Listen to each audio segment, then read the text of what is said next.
दीवार पर टंगी सास। पंजाबी में कहावत है, सास चंगी होवे या ते दीवार ते टंगी होवे। संगीता की शादी भी एक ऐसे ही घर में होती है जहां उसकी सास दीवार पर टंगी होती है। ससुर और पति शादी के पहले दिन उसे सास के फोटो के सामने ले जाते हैं, जहां ससुर जी कहते हैं, बेटा बेटा संगीता, ये तुम्हारी सास थी, बहुत नेक और भली, लेकिन थोड़ी गुस्सैल थी।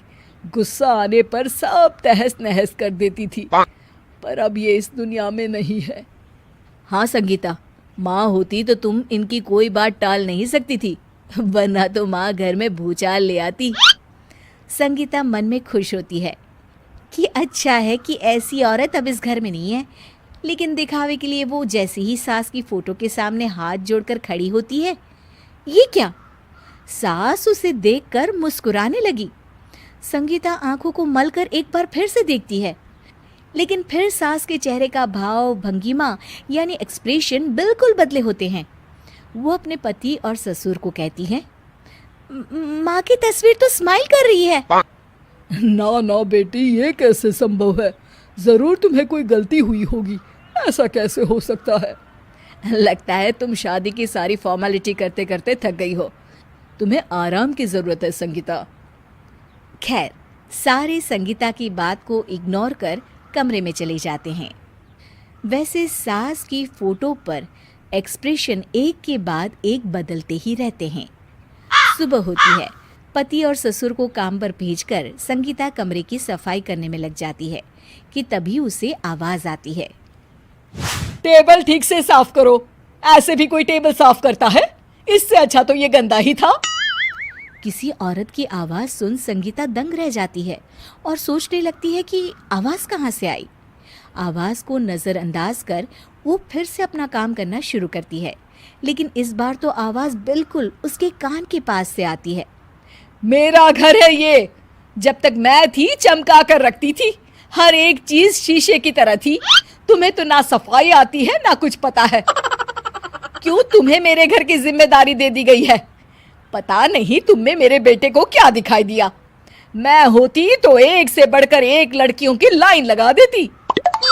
अब संगीता को समझने में देर नहीं लगी कि ये आवाज किसी और की नहीं बल्कि उसकी सास की है, जो दीवार पर टंगी है। वो उसके पास जाती है और कहती है, नमस्ते सासू माँ, मुझे तो कल ही लग रहा था कि दीवार में कुछ काला है।